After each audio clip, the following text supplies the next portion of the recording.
Well, in honor of Black History Month, our Desmond Shaw is flying over historical and cultural sites of the local Black community. And in tonight's Look at This, he's over a South Bay beach that has a complicated past.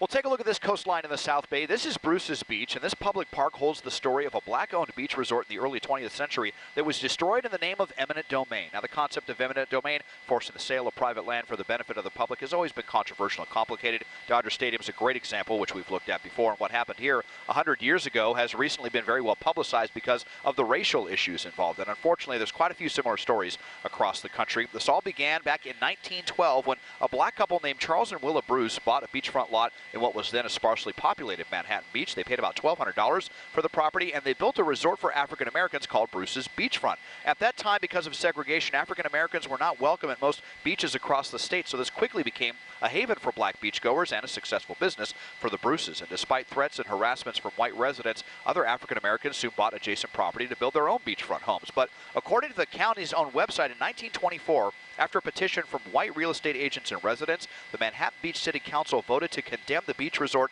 and surrounding Black-owned land in the name of eminent domain to build a city park. The Bruces fought it tooth and nail, but in the end they settled the matter for about $14,000, and the resort was torn down in 1927. But then the land sat vacant for almost 3 decades. A park wouldn't actually be built until 1956. A lifeguard training center followed that. A series of land transfers would eventually make the park the property of LA County. The park would go by several names, but was renamed Bruce's Beach in 2007 by Manhattan Beach's first Black mayor, Mitch Ward. According to NRDC.org, it was in 2020, after the civil unrest resulting from the murder of George Floyd, an organization called Justice for Bruce's Beach was formed to raise awareness about this story and see what could be done about it. This all got the attention of the LA County Board of Supervisors and the state Senate, and in the fall of 2021, a bill was passed to authorize the return of Bruce's Beach to Charles and Willa Bruce's descendants. At first, the family planned to lease the land back to the county, but in the end, they decided the best thing for them was to sell the land back to the county for $20 million.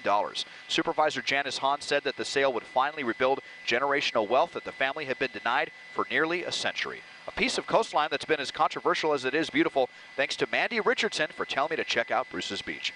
Taking a look at this from SkyCal, I'm Desmond Shaw. And if you'd like Desmond to take a look at something interesting in your neighborhood, just write us at lookatthis@cbs.com.